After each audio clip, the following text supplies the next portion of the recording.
Yes, I know he introduced himself. Say a few words.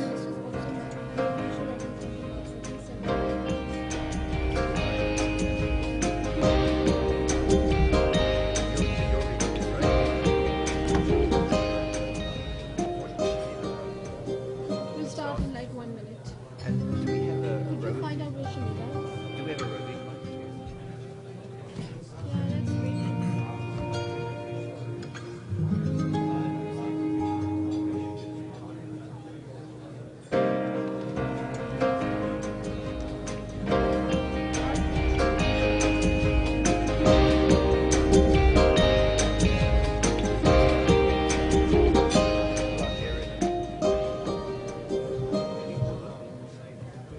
coming through the door to take their seats, please, so we can get started.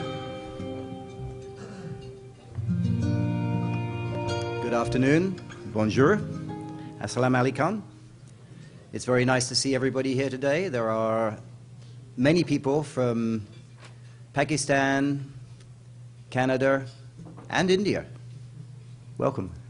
I'd like to welcome you all to the inaugural meeting and lunch of the Canada-Pakistan Chambers of Commerce. I've heard just today a lot of background about the chambers, and I very much appreciate that this organization has renewed itself, and Marine Javed will be coming up in a few minutes to give you some information about the Chambers of Commerce and give you a short briefing on how this delegation has found PDAC this year, 2012. We had a very small delegation of 3 people. Mr. Urshad Ali Kokar from Petroleum and Natural Resources, and Secretary Raisani were on the mission last year.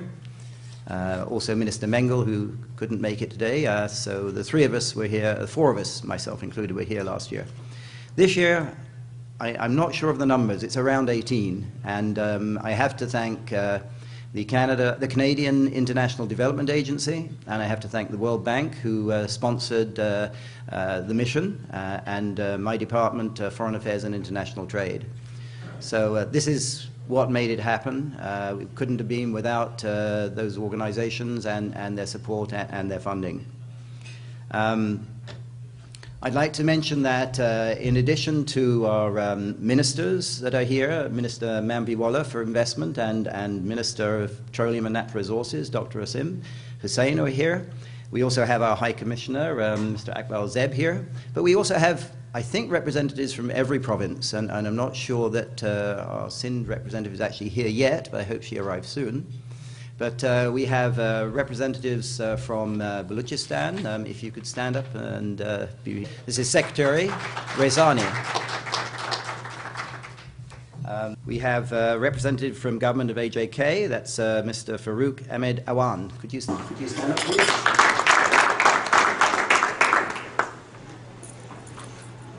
Punjab, Mr. Shahid Mahmood. Could you stand up, please? Thank you. And who have I missed, Hassan? Oh, okay. They're not here? Okay. KPK are here as well. So we have representatives. We also have Shamila Faruqi from Sindh. She's not here at the moment. I hope she arrives in a short while. I just want to give you a very short background of what's happened in the last almost 12 months. You know, a lot has happened between Pakistan and Canada. We're not on the radar screen in terms of, you know, the BRIC countries. Everybody wants Brazil, Russia, India, China. So Pakistan doesn't get recognized, but we do a lot of work. And our trade is growing. We're around the $1 billion mark, two-way trade. Our investments right now are not large, but we do have investments by small Canadian IT companies, and we have investments by Engro in Canada from Pakistan. And some of the other things that happened recently, we have started bilateral investment negotiations, and those have been going on probably about a year and a half. And we're about to have the 3rd round in April. And we're hoping this will be the last round of negotiation, and then that will lead us towards what is commonly known as a bilateral investment treaty, what Canada calls a foreign investment protection and promotion agreement. We had last October air negotiations, and we successfully concluded in 3 days air negotiations, which I think brought our treaty from around mid-1990s or 98 to a new treaty in 2010. And this allows the air carriers to increase their flights when they have the capacity to 6 flights a week, so that PIA can fly to Canada 6 times a week, and Air Canada could, or through their partners, fly 6 times a week. And we have joining us later, I believe, the MD of PIA. We have here right now Mr. Salim Raza Bhutto. Could you just stand up and be recognized? So PIA is here, and they supported us, represented at this meeting.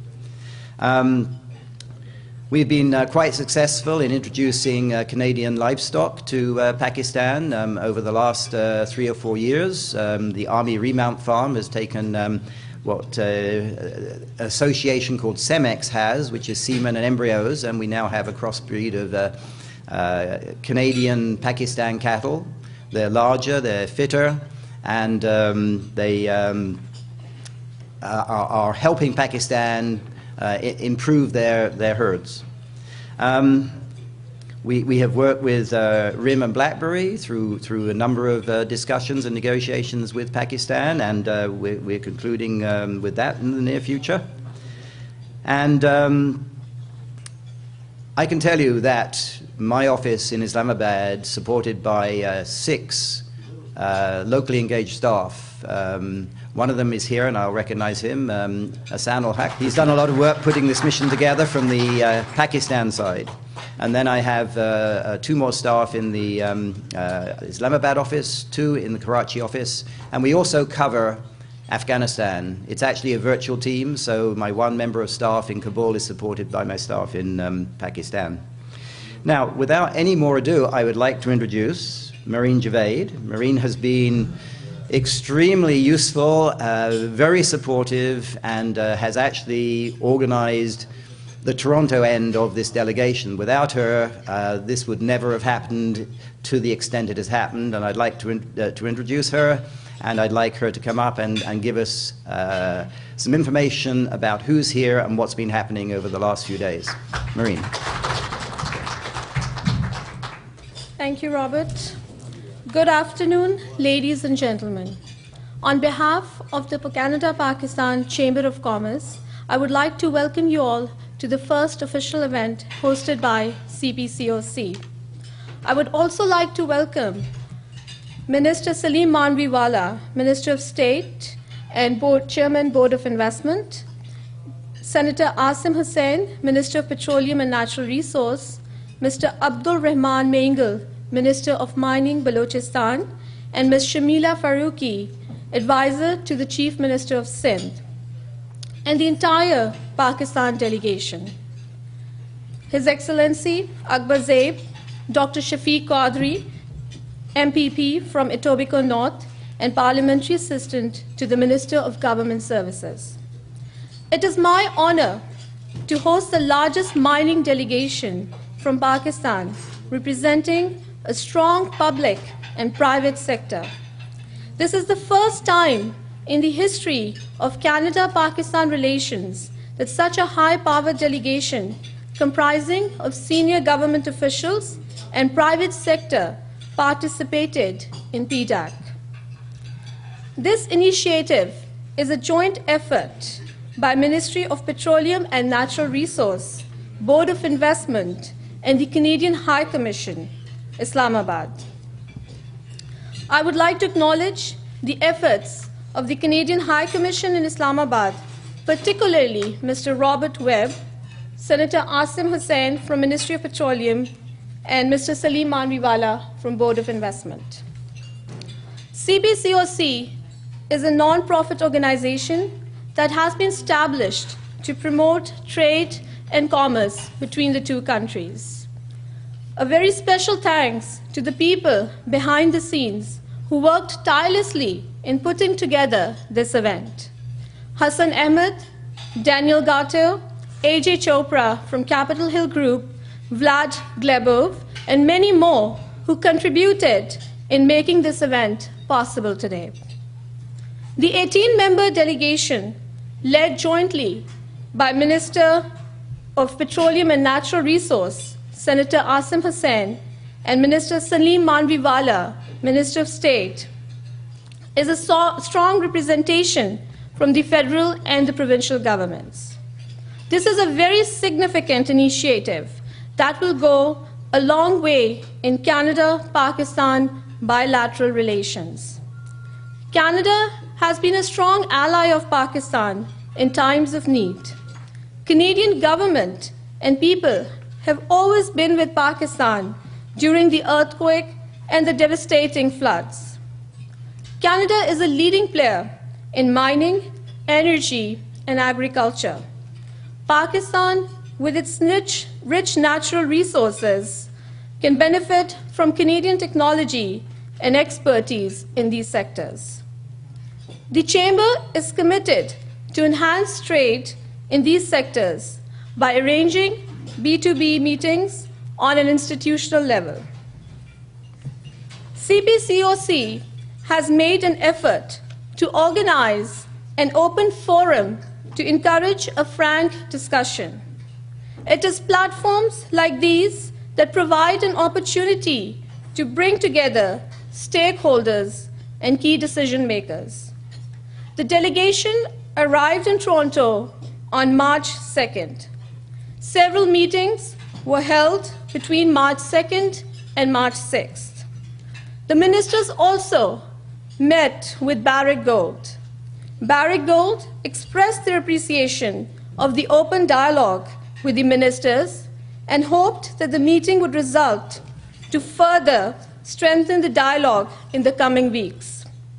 Ministers have found this trip very useful and have had high-level discussions with government officials, including former Prime Minister John Chrétien, who was very kind to host us.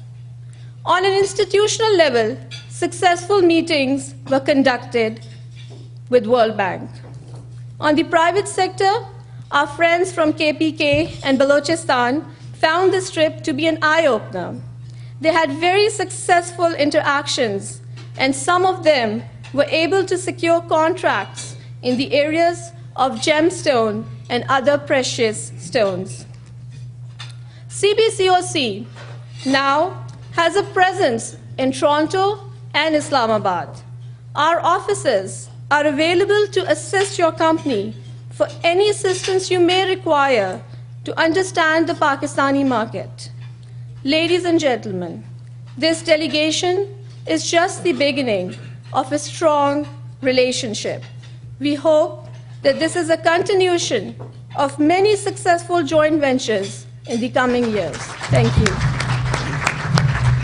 Thank you, Maureen, for covering what's happened in the last few days so eloquently, and we appreciate your efforts and your help, and we look forward to CPCOC working with us, both the Government of Canada and the Government of Pakistan, as we move forward.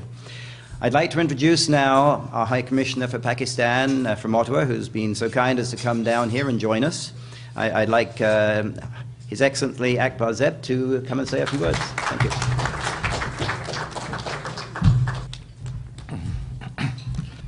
Bismillahirrahmanirrahim. Honorable Ministers, Dr. Asim Hussain and Mr. Salim Manviwala,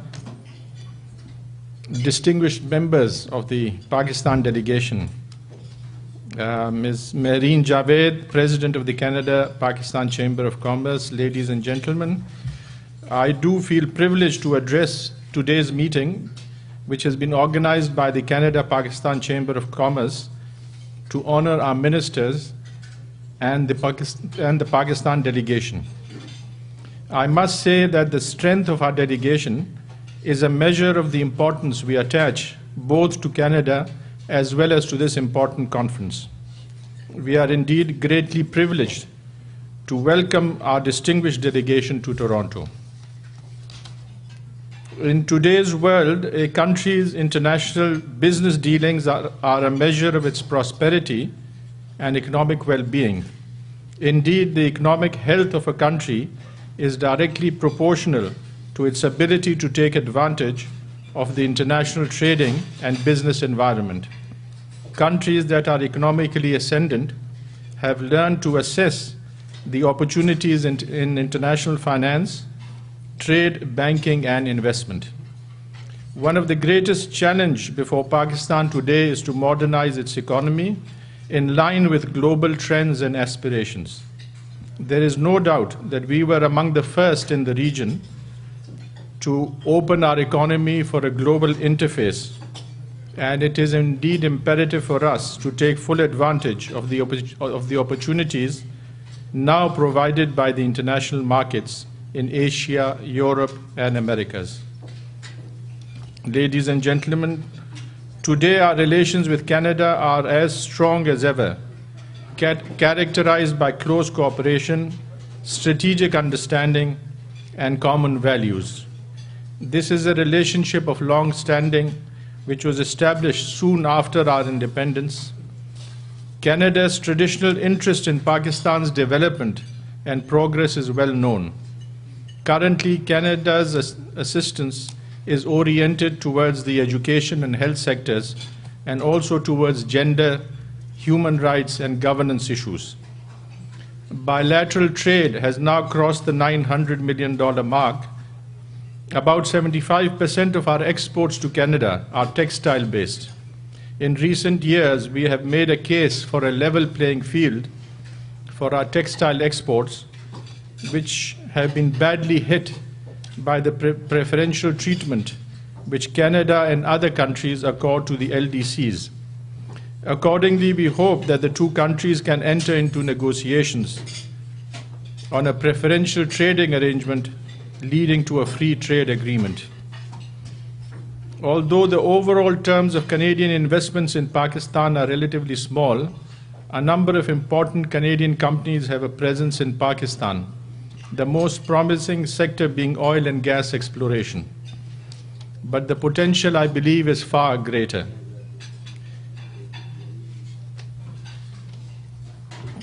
Canada is a member of the FODP process and has actively taken part in that forum. Our endeavor is that Canada should take up earnestly at least one of the FODP clusters, such as development of energy in Pakistan. Given Canadian expertise, this would be of enormous benefit to us. In the pursuit of the Canada-Pakistan agenda, we would like the opening of Pakistani banks in Canadian cities, greater PIA flights, and an agreement on the export of skilled manpower from Pakistan. Similarly, we would like our cooperation to cover collaboration between the corporate sectors of the two countries, infrastructure development, transfer of technology, and capacity building of our institutions. I must mention what gives special meaning to our relationship is the presence of over 300,000 Pakistani origin people in Canada. This is a community that has made important contributions to Canada's well-being and acts as an everlasting bridge of friendship between our two countries. The community has also keenly participated in schemes to benefit Pakistan. Ladies and gentlemen, Pakistan's economy, which was hit badly by the rise in oil and food prices and the global recession, is now on a path of recovery. It must be said that in the last 2 years, a measure of macroeconomic stability has been achieved by reducing the fiscal deficit, by the consolidation of foreign exchange reserves, and the decline in the rate of inflation, all of which have helped to upgrade Pakistan's international credit rating. A major effort has also been undertaken to broaden the tax base and bring about structural improvements in the economy.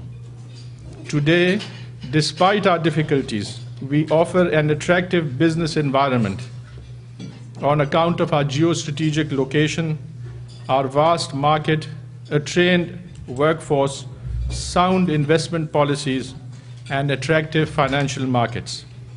We are proud of our liberal investment policy that has opened nearly all sectors for foreign investments. The government has planned large investments in infrastructure as well as the development of the energy and mining sectors, and we would like Canadian companies to take advantage of this environment. Thank you all.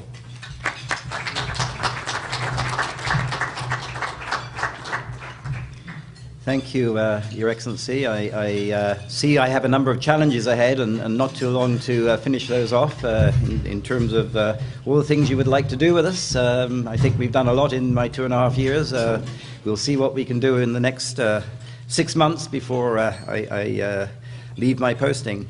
I'd like to now recognize the lady from Sindh, who is our representative for the advisor to the Chief Minister of Sindh. If you could stand up, Shamila Faruqi, could you recognize her? Thank you very much. Thank you for coming. And we now have a representative from KPK. Could you please stand up? I'm sorry, I've forgotten your name. Sure. Okay, thank you. I would like to mention that we do have a few companies that did come with the mission, and I'd like to just mention one or two of those. Others came here anyway. You know, they come on a regular basis. So we have MAM Enterprises from Karachi, Mr. Malik Ali. I'd like you to stand up, and he works with he works with someone from Amritsar, who I believe lives in Toronto, Mr. Kawal Pang Singh Koi. Would you please stand up? From the Kobe Group. So I mentioned that, you know, this is a truly diverse group. We have representatives from Tethi and Barak. Could Tim Livesey stand up, please? Thank you for coming, Tim. Very pleased to see you out of your busy schedule. You've made some time here. And Grant Thornton from Pakistan, have a representative here. If you could stand up, Mr. Shahid Ahmed Khan. Thank you for coming.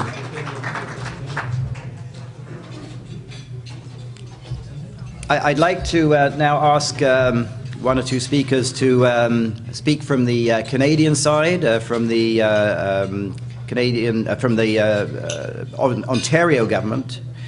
We have Shafqui Quadri, who is Parliamentary Secretary for Ministry of Government Services of Ontario. I'd like him to come up and just say a few words. Thank you. Ladies and gentlemen, chers amis, bienvenue et bonjour. Assalamu alaikum wa rahmatullahi wa barakatuh. Thank you very much, Robert, for your kind introduction. My name is Dr. Shafiq Qadri. I have the privilege and honor of being the Member of Provincial Parliament in the Government of Ontario. I'd like to, first of all, extend extreme felicitations to the organizers of such a wonderful event, to Marine Javed for her extraordinary leadership for the Pakistan Chamber of Commerce, to welcome, of course, His Excellency, Mr. Akbar Zeib, from the High Commission of Pakistan to Canada in Ottawa, and, of course, the many, many delegates who are representing the government of Pakistan, both federally and provincially, in various sectors. As was mentioned by His Excellency, the Canadian Ambassador, High Commissioner, I think there are a number of things to say about Canada and Pakistan relations. In that, to begin with, I would extend congratulations and a warm welcome on behalf of the Premier of the Province of Ontario, the Honourable Dalton McGuinty, and indeed all members of the Legislature. As you will remember, some of you, there was a trade mission to India, China, Pakistan, which took place in the previous mandate, and it was announced in August that those countries will be revisited once again in the not-too-distant future. So we look forward to helping to coordinate, to facilitate with all the various players who are not only in this room but beyond from a Pakistan-Canada business relation point of view. The High Commissioner of Pakistan to Canada also, I think, hinted at what I would call a secret weapon that Canadian companies have that perhaps many other jurisdictions in the world wish they had, and that is the expatriate Canadian Pakistani community. As he quite rightly mentioned, we are something on the order of about 300,000 and growing strong. We have hopefully distinguished ourselves in various levels of endeavor, whether it's in medicine or business or politics or the arts or the media. And I think that ability to exploit and to help you form your relationships and speak the various languages and navigate the various cultures can be an extraordinary resource to you as you help to foster trade linkages on a bilateral scale. Now, as a physician, as a doctor, of course, I'm familiar with mineral deposits on a much more finer micro scale. But having said that, I'm continuously surprised and amazed by the extraordinary fact-finding results, whether you read, by the way, declassified information from the Central Intelligence Agency or Stratfor or various mining journals, the extraordinary mineral and petroleum resources that are within that entire belt. And without, on behalf of the Government of Ontario, particularly citing any one particular company or one particular site, so don't interpret this as an endorsement. I know there's members of the press here, but the fact that in Reko Diq there is something on the order of $20 billion of gold, by the way, that's the appetizer, $2 trillion worth of copper. I mean, I don't even know what $2 trillion of copper looks like, but the point simply is that is just one single site, no doubt of many, many that are probably lying to date fallow and are ready for exploitation and development. And of course, the injection of economic prosperity, of democracy, of respect for the environment, for our fellow man, for international law, is something that is certainly needed and certainly welcome in that area of the globe.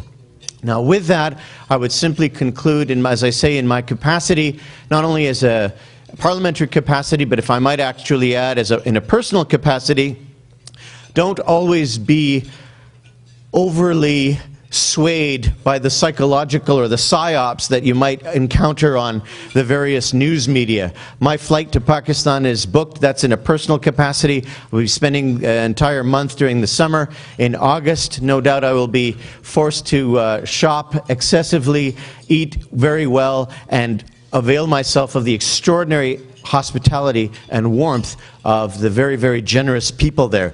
So I would encourage all of you, not merely for fact-finding or mining or oil opportunities, but to visit the country. We have representatives of Pakistan International Airlines. They're telling me we now have 4 direct flights per week, and likely that's about to go up. So I would certainly encourage both personal and professional tourism as the days go by.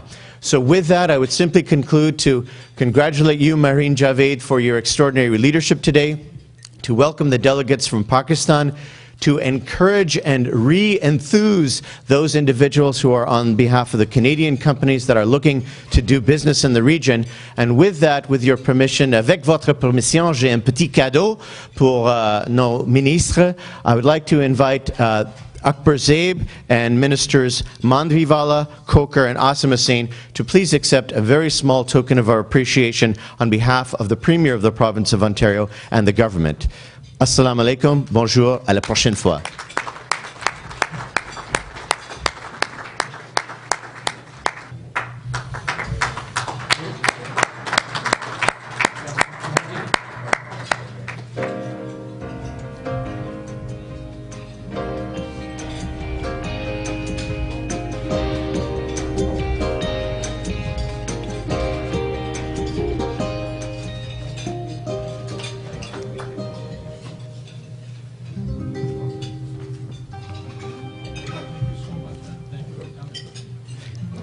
Thank you very much, Dr. Quadri. It's very nice to see you here, and I know you have a busy schedule, and taking time out of your day is certainly appreciated. I'd now like to introduce Masood Khan, who is from the office of Leader of the Opposition, Bob Rae. If you could come and say a few words, please. Thank you.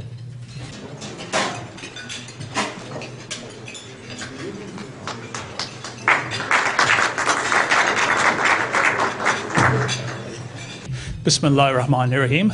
Distinguished guests, ladies and gentlemen, assalamu alaikum. My parents came to Canada in the early 60s, and at that time, there was only a handful of families here. And it was through these families and their strong work ethics that they somehow carved out a Pakistani Canadian community. Now, if you look back over the past 40, 50, 60 years, you can really see how our community has flourished. We have preserved our custom, our heritage, and we've celebrated our culture here in Canada. In many ways, these first few Pakistani Canadian families were the pioneers that built the relationship between Pakistan and Canada.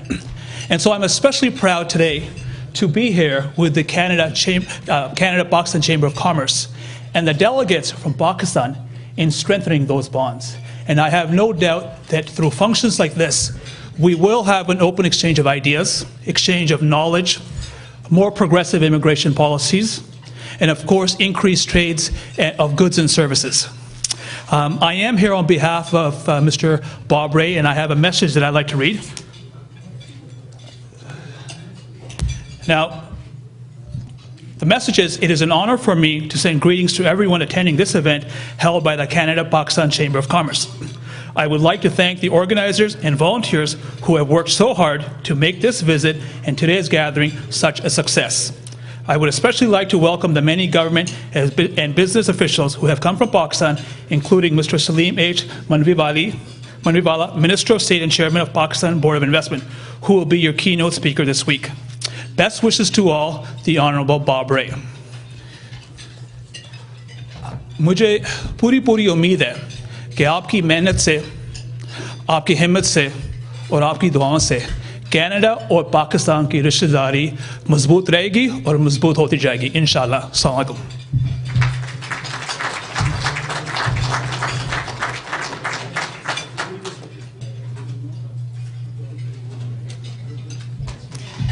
Thank you very much, Ms. Khan.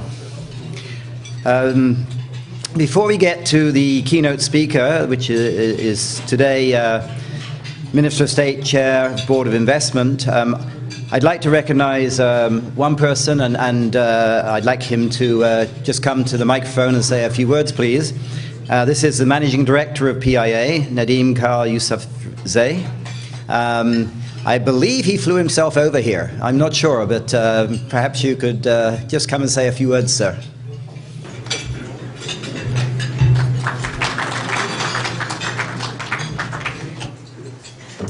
Thank you very much.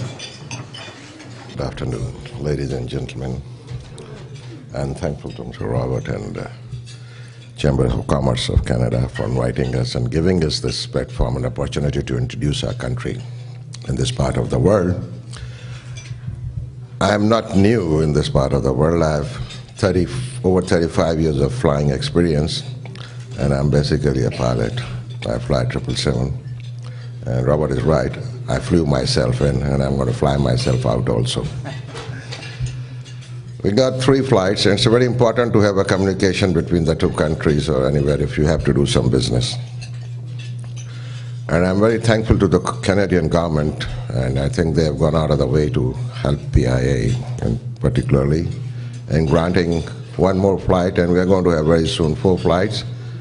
And I'm going to meet some official in Ottawa tomorrow, and we're going to request them we might have 1 flight a day, so more frequency and more cargo business. And we have got a special feelings for the Canadians because they're very open-hearted and open-minded.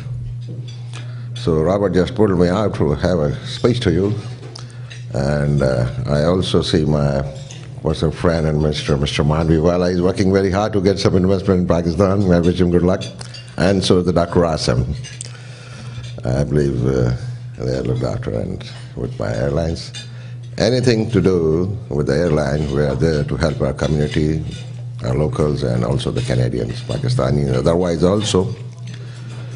And very soon you'll see we are PIS going to have bilateral agreements with the other regional airlines also, like Air Canada, so that our passengers don't have any problem when they land here and they can go to further with Air Canada or to other destinations.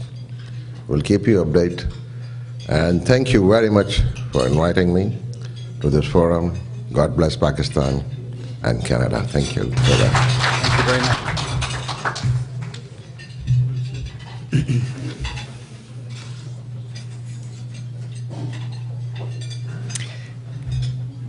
Thank you very much. I'm very happy that PIA were able to make it today, and I certainly thank very much the country director here for the work he's been doing, and his staff in terms of looking at easy ways for Pakistanis and Canadians to connect from any part of Canada to Pakistan and vice versa, and even, of course, flying from Pakistan via Toronto to anywhere in North America. So we're looking forward to increased traffic between the two countries. And, of course, cargo as we build our two-way trade. I'd like to now introduce our keynote speaker. He's Minister of State and Chair of Board of Investment, Government of Pakistan. And I can assure you, he has worked tirelessly for Canada. Any little problem I bring him relating to Canada, Pakistan, trade and investment, he has his staff look at for me and works very hard. Some of the problems I bring him are extremely complex and take time. Others get solved very quickly. But I'd like you to welcome Chair Board of Investment, Salim Mambiwala. Thank you.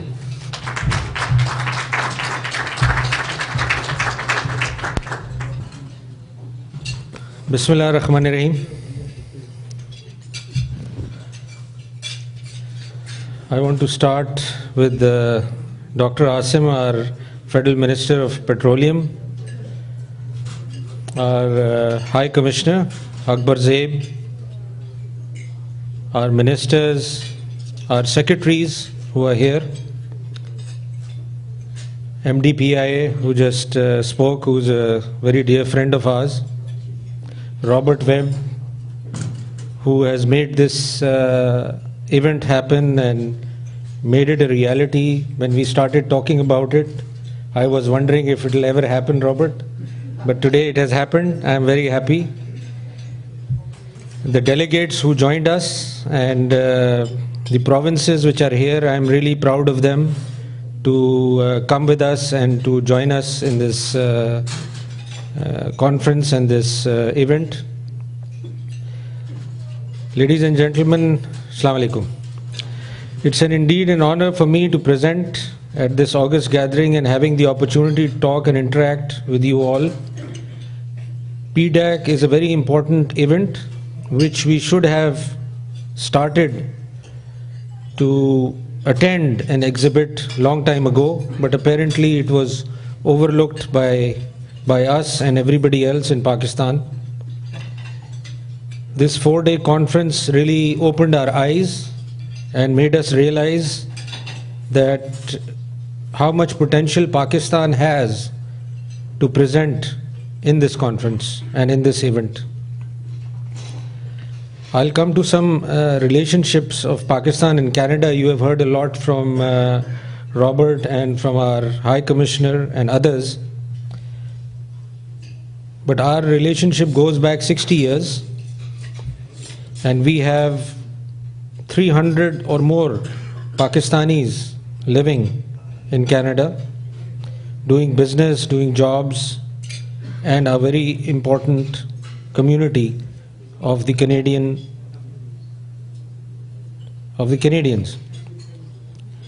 Pakistan remains a very important ally of Canada and United States in the war of terror.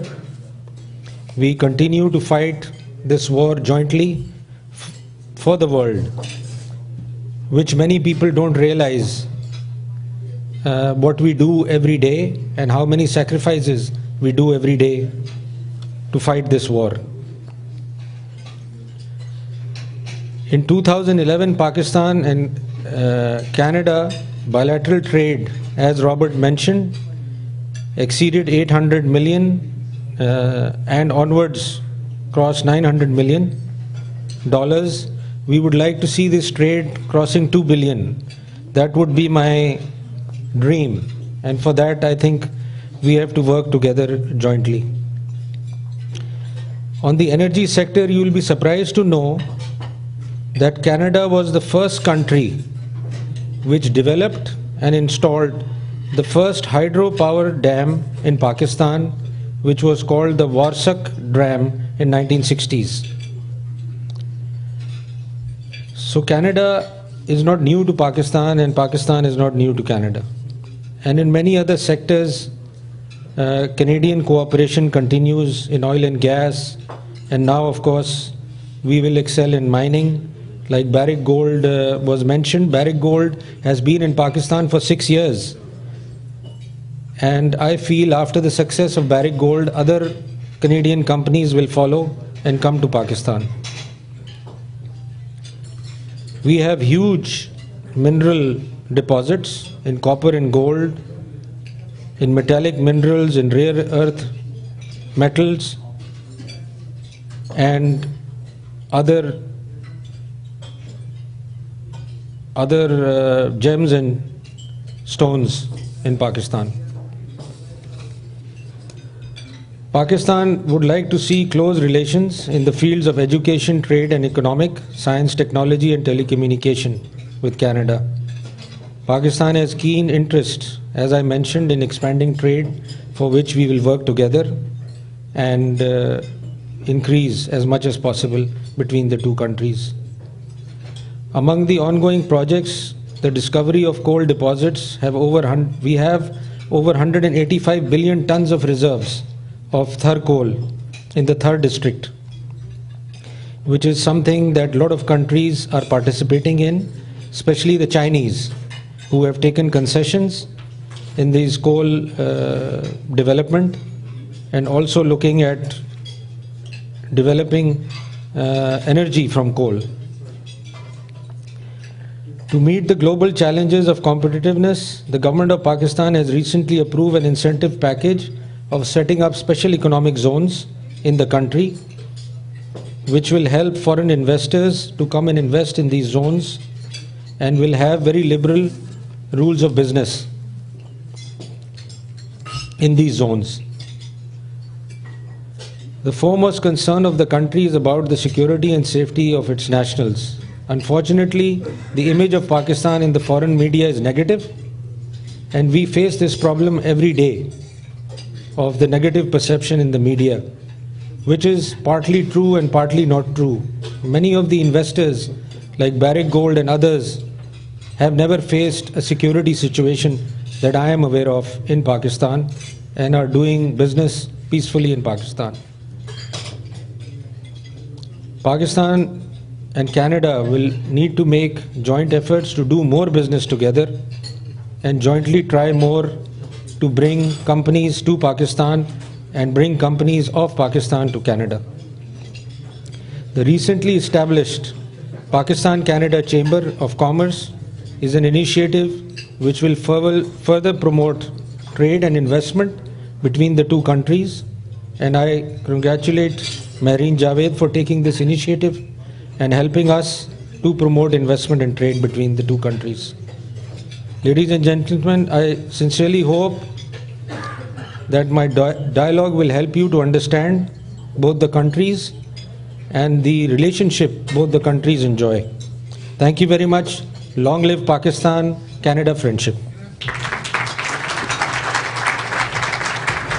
Now, while you enjoy your dessert, we are going to have a short presentation about Pakistan and minerals, and I'd like Dr. Asim Hussain to come up and just introduce his DG and say a few words from the Ministry of Petroleum and Natural Resources about Canada and Pakistan.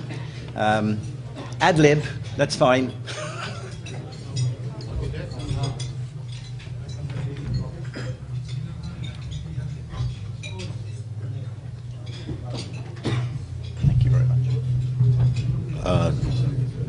Thank you very much, Mr. Robert Webb, Mr. Akbar Zeb, our High Commissioner in Canada, Mr. Salim Madiwala, Mr. Nadeem Yousafzai, distinguished guests, ladies and gentlemen. It is indeed a pleasure being here in Canada amongst you in this cold weather. It's a wonderful experience.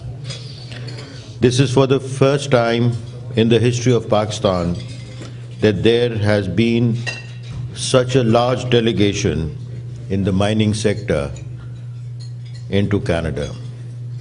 Pakistan has very large reservoirs, resources of different resources like semi-precious stones, precious stones, iron ores and other metals. But they have unfortunately been untapped. And we have been so involved in the past in our own problems that we have never looked at it very seriously. This is for the first time that a democratic government has lasted 4 years in Pakistan. The government of Prime Minister Gilani and President Zardari has entered its election year. And this is a sign which heralds democracy and which heralds stability, which is good for any business, that all policies will now continue, and the next government, whoever so forms, will also continue in a democratic manner like any other Western country or advanced country or saner country in the world. Pakistan has been overstressed by this war on terror, and Canadians have also lost a lot of lives in fighting in Afghanistan, and so has Pakistan lost a lot of lives. And we continue fighting to bring peace, not to the region, but to bring peace to the entire world. We need Pakistan to be economically stable. We need Pakistan to be economically viable. We need to develop an economy whereby the fiscal space of all the inhabitants grows. And the general belief that there are terrorists in Pakistan is not correct. We need to export textiles, and we do not export terrorists. Canada has been a great friend. Canada has always helped Pakistan. Our oil and sector exploration started with the Canadian help, and I believe at some point in time in Pakistan history, there were about 16 experts, consultants from SIDA in Pakistan, and that is what helped to develop the oil and gas company, which is the largest state-owned company in Pakistan. It has always come in times of our need, in earthquakes and other natural catastrophes. It has stood by us politically, and it has always helped us morally, and it is now home to 3 lakh Pakistani inhabitants, which constitute a major source of foreign exchange back into the country. And I believe that this relationship should be strengthened, the business community should be strengthened, the business relations should be strengthened, and we should be seen as bilateral friends, and we should continue to foster our friendship. I welcome all businessmen from Canada to come to Pakistan, although it's far away, but then with the air linkages and direct flights, I think the world and Pakistan will be closer to each other and will not be a distance which cannot be covered. In the end, I think all this credit goes to Mr. Webb, who did this. Without Robert's support, this would not have been possible, and it has given a new dimension to the development of natural resources in Pakistan. And I'm sure when we go back, especially the ministry will organize itself in such a fashion that we not only have a stall here next year, but we come back with a larger participation and with more vigor and energy and have something to show you all. Thank you very much. And in the end, my Director General Natural Resources will give a very brief overview of what Pakistan's potential is, and from there on, we will take on the journey and we will meet again next year. Thank you.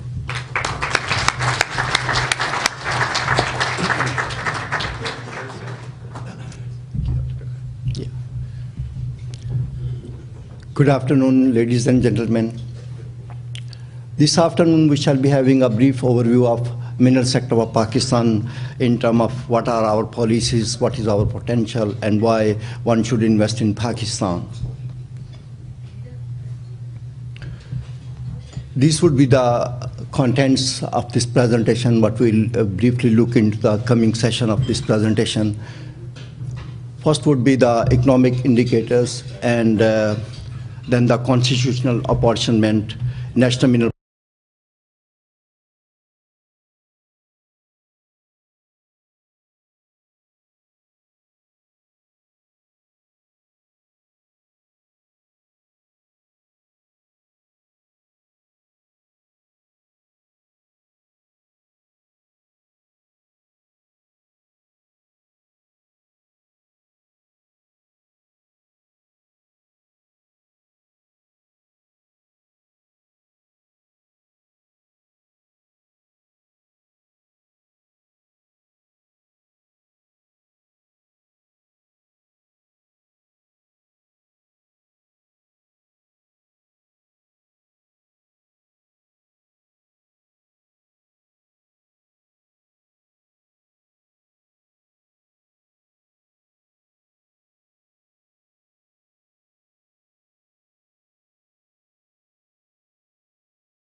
as we see in this slide. Well, the Federation is responsible for geological survey and discovery of the minerals, formulation of national policies, and dealing with the affair at national and international affairs. On the other end, the federating units are responsible because they are the owner under the constitution of mineral wealth in the country, and they are responsible for exploration, development, regulation of the mineral sector, safety of exploration and mining operations. In this slide, we'll briefly look. We have a very well-defined national mineral policy, which place Pakistan at, in the region in a very competitive form. We have a well-defined fiscal and regulatory regimes, and this policy, provide a lot of comfort to the investor making a plan to visit Pakistan for investment. So there are very well-defined, fiscal and regulatory regimes under which one can come and invest and explore. Our policy is committed to deregulation, liberalization, and privatization, foreign investment protected under the law, investment-friendly mineral concession rules, and internationally competitive fiscal and regulatory regimes ensure environmental protections. As a result of implementation of this policy, Pakistan has secured a lot of foreign investment, mainly in the mineral sector. And here is the example of few projects. We have investment mostly in metallic mineral sector. That is one example is Sandek. Second is the lead zinc deposit, Rikodik, and third coal deposit. This policy is now being reviewed to accommodate the challenges and requirement of large-scale mining, which is newly emerging in Pakistan, and this policy is being reviewed. Here is a slide which tells us how we grant concession in Pakistan. If someone has an interest, he can ask question on this. And here in this slide, we have defined the mother law and the subsequent law from where the power and regulations have been derived. And the main law in this country was early framed in 1948. So there are different modes of grant, and we have different titles in our for which we grant concession for minerals in Pakistan, which are internationally known, like reconnaissance license, exploration license, mining, mineral retention license, and finally we grant mining lease. So we have a very well-defined and very explicitly defined concession rule in Pakistan, which can be compared and with the region and the rest of the world. Here, this slide will show that what incentive we offer as a government to the investor in Pakistan. We have a very well-defined royalty schedules in Pakistan for different category of minerals, as you see in the slide, and and the state also offer number of concession in the exploration and development phase. For the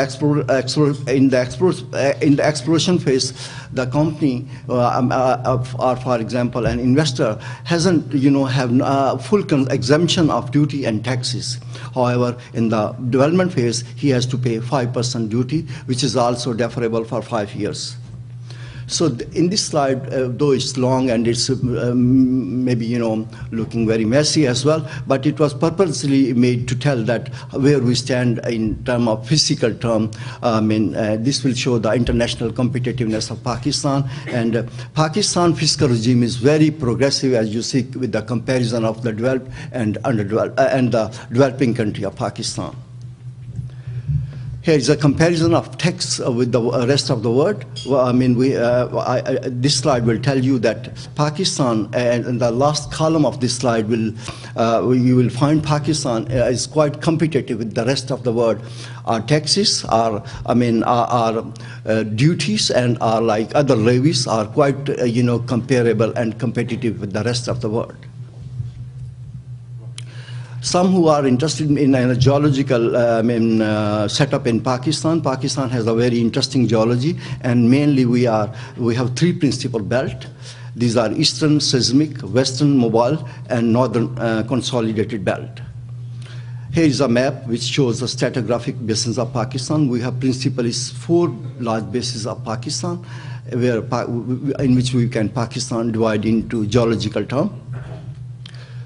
Pakistan has done it would be a very interesting slide for the investors. We have a whole range of different surveying which we carried out in Pakistan, and we have mapped them in different 6 categories. It's geological mapping, regional geological mapping, geophysics, economic geology, energy resource, and environmental geology. So scale is also given here. If someone is interested, they can contact us, and we'll provide all the details if someone need it. Here is a 10 minerals data, which are the main mineral which are being excavated in Pakistan, and this is a 3-year figure. The largest we produce limestone, and then comes our rock salt are the main mineral we produce in the industrial area. We also produce copper in form of blister, and that is about 17,000 ton annually.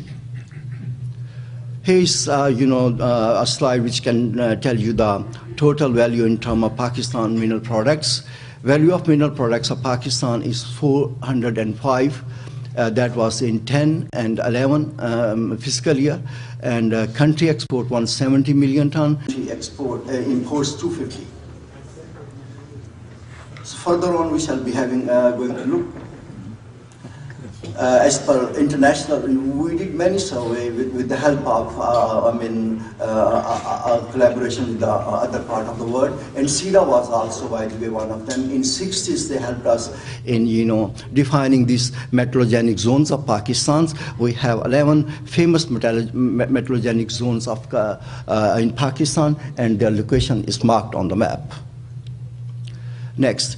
Pakistan is, geologically is also part of the international, world, and we are stationed, as you see in this map, on the very famous international Tathian Copper Belt, which starts from Hungary and ends in Tibet in China. So in this map, you can see Pakistan is also very, prominently located in this area, and we have a very large area in metallic mineral which is waiting for exploration and investments. So there are two famous projects in Pakistan. You can see one is Sadek, which is being operated by government of Pakistan, from where we are exploiting gold, copper, and silver. And here is a Rikodik, which is nowadays very famous topic in the mineral sector. Here is the location of Rikodik deposit. It's located in the extreme western and southern part of the country, and it's also located in the border triangle between Iran and Afghanistan. Here's a little history of Rikodik deposit for the audience who may be very interested to know what is Rikodik about. A joint venture agreement which was signed initially between BHP and government of Balochistan, having shareholding of 75% and 25%. Then BHP introduced another partner in 2000 in Australia, and they formed a company which is called Tathian Copper Company Pakistan. In 2006, BHP and Mincor sold their interest to other two companies, which is one from Canada, is known as Barry Gold Canada, and other is a famous company in copper world, that is Antofagasta, Chile. In 2007, they formally requested government of Pakistan to sign a mineral agreement, and however, there were series of negotiation, and government of Pakistan, constituted a steering committee having representation from government Balochistan province and government of Pakistan. It could not be concluded because of various reasons. And in 2010, TTC completed scoping study, feasibility study, ESIA studies, and they are claiming an investment of 435 million ton, out of which 214 million on exploration activities. Unfortunately, the project is facing litigation at national and international fora. This is the slide which shows the total potential which has been projected by the TTCP in their feasibility report. The estimated potential for this project is 587 billion ton. Total estimated reserves is 202.2 billion. Life of mine capex, it means capital expenditures, estimated 600 billion US dollar. Quantity of copper 11.65 million tons, and quantity of gold which is to be extracted over a period of 56 years would be 21.18 million. Here, this slide shows the potential of iron ore. We have about 7 known discoveries of iron ore deposits in Pakistan. Location is marked here, and the total potential of iron ore, various category of iron, is over 1,000 million ton. This slide will show the metallic mineral potential of Pakistan in different bauxite, chromite, copper. And mainly you can see we have the main potential for copper, and then we have, followed by other minerals, that is copper and lead zinc. Here is a slide which shows us the type of the investment we have received from,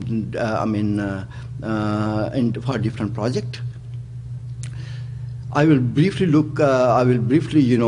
mention about the coal sector. We have a huge potential in coal, and at one location we have the 5th largest coal deposit in the world, that is situated in Thar, in the extreme western part of the country, bordering with India. As you can see, orange at number 6 on the extreme map of the country. So we'll look at the highlights. This field covers an area of 9,000 square kilometer. Distance from our main port Karachi is 380 kilometer. Coal resource 175 billion ton. Coal seam depth is 114 to 203.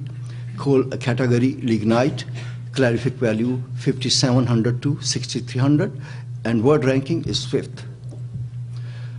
Tar coal has facing different challenges. It was initially discovered in 1993, and since then we have carried out a number of studies for its mining and for its utilization of coal. And it has been, the main challenge is its complex geology, which is dominated by dune sand and siltstone, and three aquifer, multiple aquifer, overlying the seam.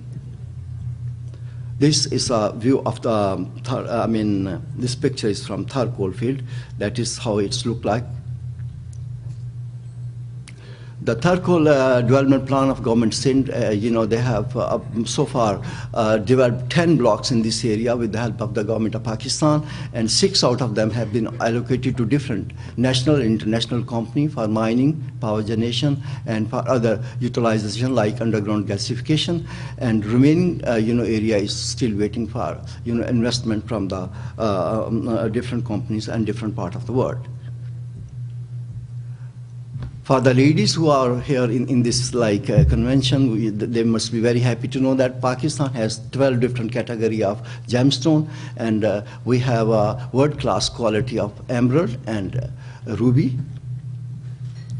Here you can see Pakistan, by its geography, you can see Pakistan and its topography. Pakistan is known as a country of high mountains, and you can see at what level we are doing exploration for the gemstone. We have a huge potential for the gemstone as well. Mainly, we have 70 million carat of ruby and gemstone. Other gemstone to about 200 million carat, and we have a huge potential for emerald. Here are few snaps. You can see the quality of gemstone we have in Pakistan. This is from Kohistan area. We have a rare quality of topaz. This is called pink topaz, which is rare in color in the world. Here are few slides you can see. Lastly, we'll look at the dimension stone sector in Pakistan. We have a huge quantum of industrial mineral in form of rock salt, limestone, gypsum, fire clay, and so on. Dimension stone, we have a very great potential for granite and marble and sandstone. Here are a few slides which can show different shades and quality, what we have there. This is a slide from Sindh where we have 7 different shades for granite. This is a resource potential for industrial mineral and dimension stone we have. As you can see from this slide, that we have a huge potential for rock salt, we have a huge potential for marble, we have a great potential for other mineral like gypsum, like silica sand, and barite, fire clay, fluorite. This slide will, is a summary of the things what we can offer to the investor from all over the world, and particularly to the investment from Canada. Here you can see we have huge coal resource, as I mentioned in the previous part of the my presentation. Then we have a high-grade resource of marble, granite. We have great deposits of rock salt. Perhaps we are number 1 in rock salt deposits in the world. That is that's stationed in salt range. We have substantial potential for precious and semi-precious stones, large metallic mineral deposits, as we have discussed, in form of copper, chromite, lead, zinc, in Balochistan, iron ore in Punjab. So why one should come to Pakistan, and why invest in Pakistan? Because we have a huge geological potential in form of coal, metallic minerals, gemstone.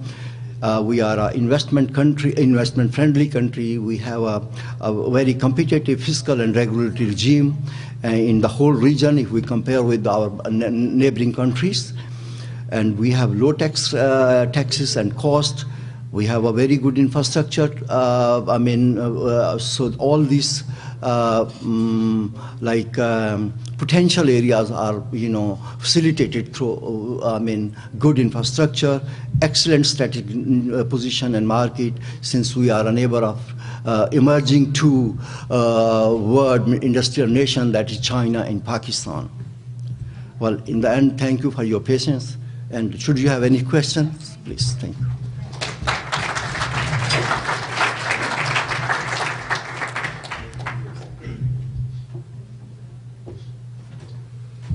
Thank you very much, Mr. Coker. That was a very interesting presentation. We may have some questions. We will have a short period for a panel for people to ask questions. I think we have a roving mic somewhere that the audience can ask questions. I'd like to bring Chair, Board of Investment, Salim Mambiwala, to the microphone. He has an announcement to make.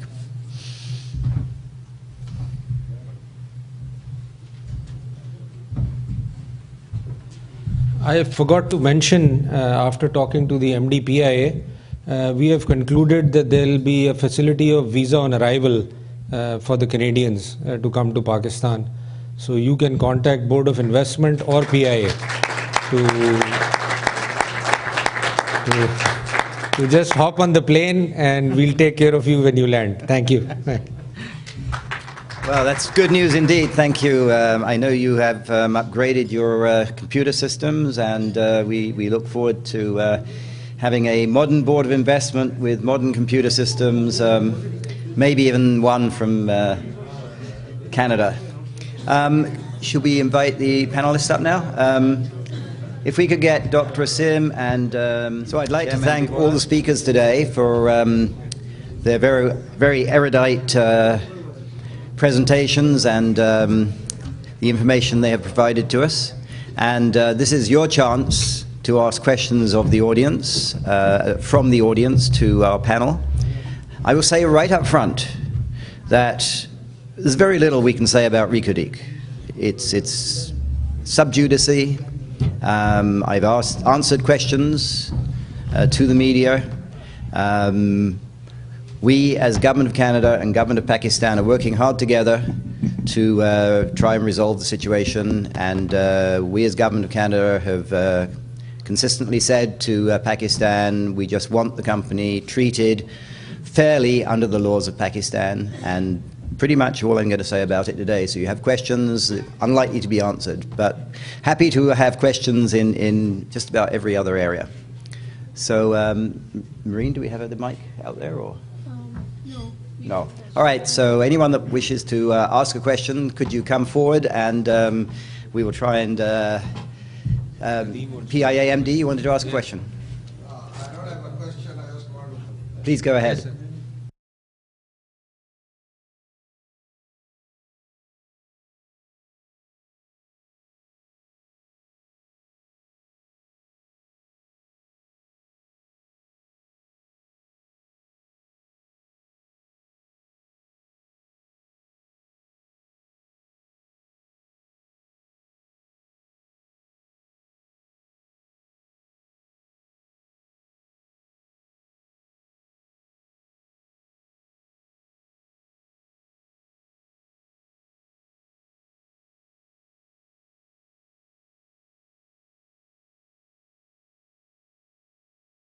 I'll repeat the question, and that is, the basis of the question is, traveling to Pakistan, working in Pakistan in terms of business meetings, etc. What answers does Pakistan have in terms of security? And I'll mention that I've been in Pakistan for 2.5 years. I live in Islamabad. I travel to Lahore by road. I travel to Karachi by air and travel around Karachi. I travel to Quetta. I haven't yet been to Rikodik. Sandstorms had stopped me. I personally have not had any issues from a security point of view. However, as you know, the Government of Canada has on its website significant security issues. What I've seen over 2.5 years is organized security to an extent where there are police road checks. You need to have your paperwork.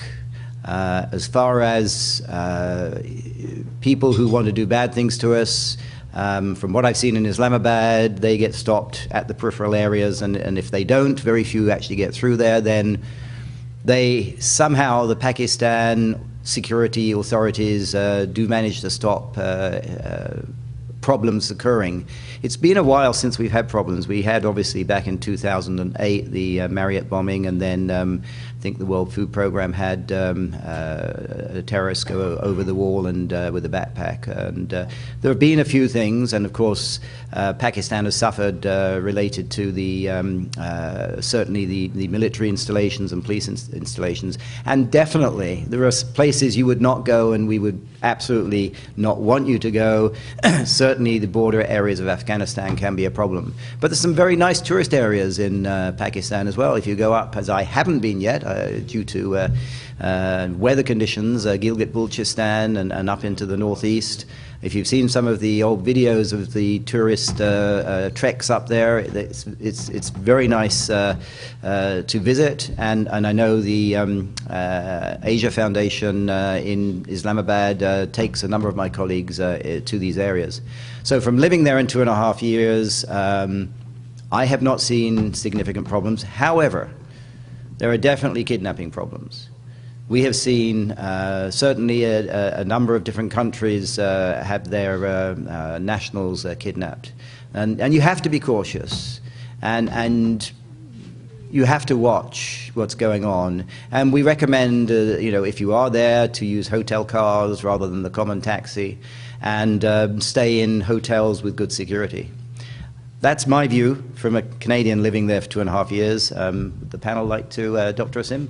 I mean, I'd like to start from your last comment, that the kidnappings of the foreign nationals have not taken place on the roads, they have not taken place from the houses, they have not taken place, somebody just comes to the shopping mall and picks you up.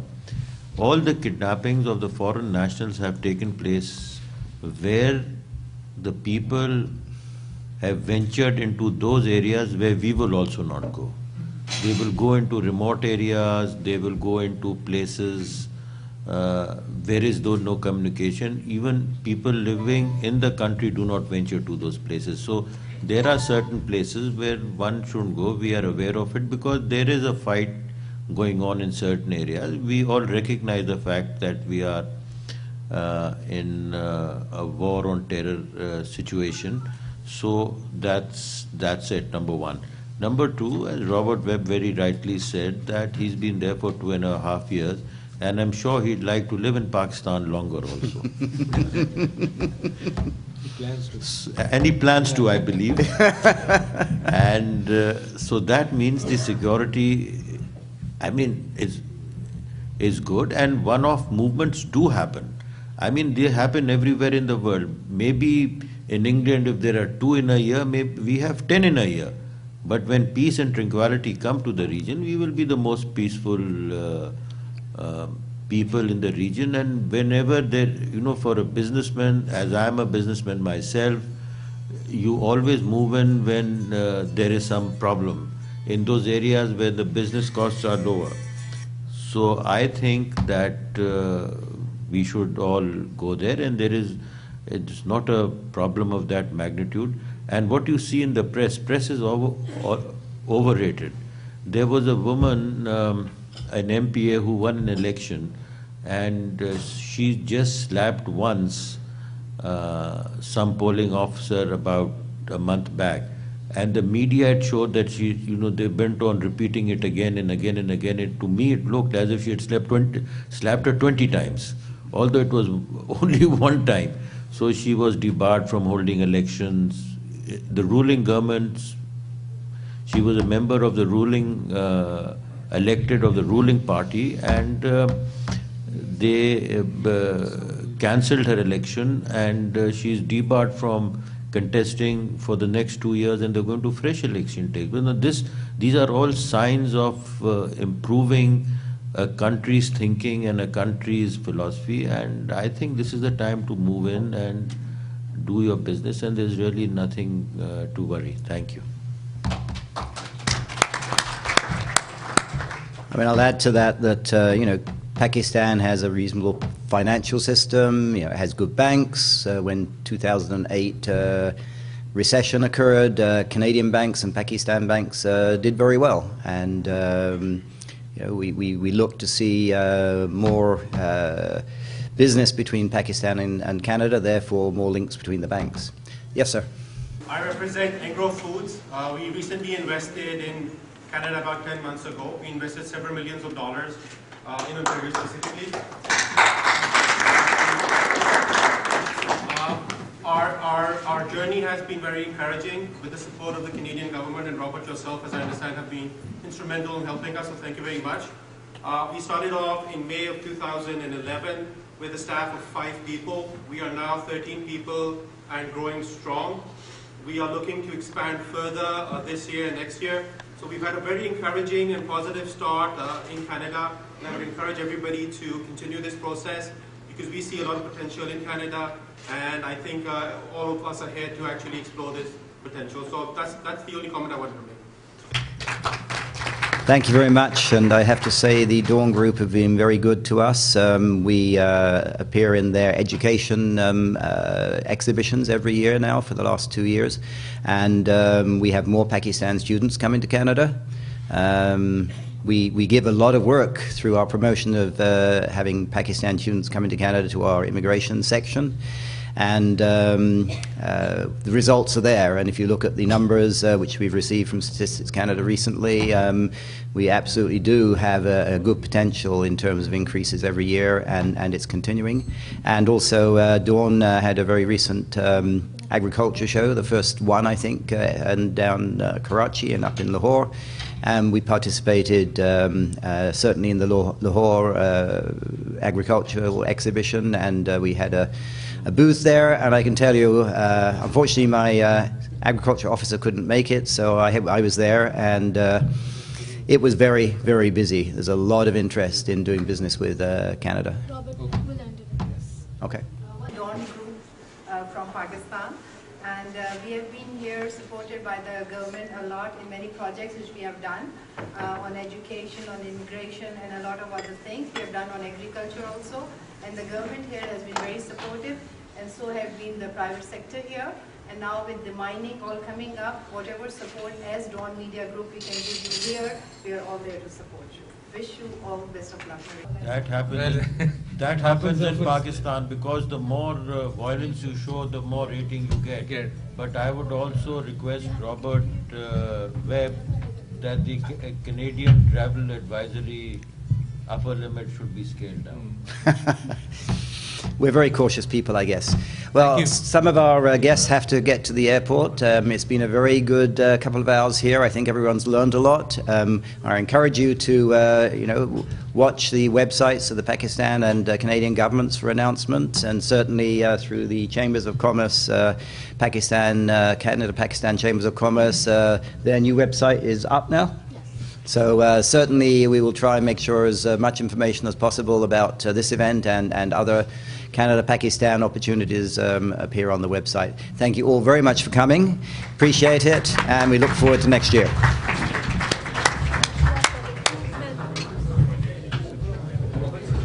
Oh, sorry. PDAC want to say thank you for everybody coming. Just a very quick word. As I said at the beginning of this delegation's tour here in Canada, PDAC has been extremely pleased to host you all. I believe our numbers this year have exceeded 30 or 31,000. Next year we're going to provide you with booths as promised. Wonderful booths for both Pakistan and all the provinces. Many, many thanks, honoured guests, for being here. And again, many thanks from PDAC. We will be here for you next year. Thank you. Thank you.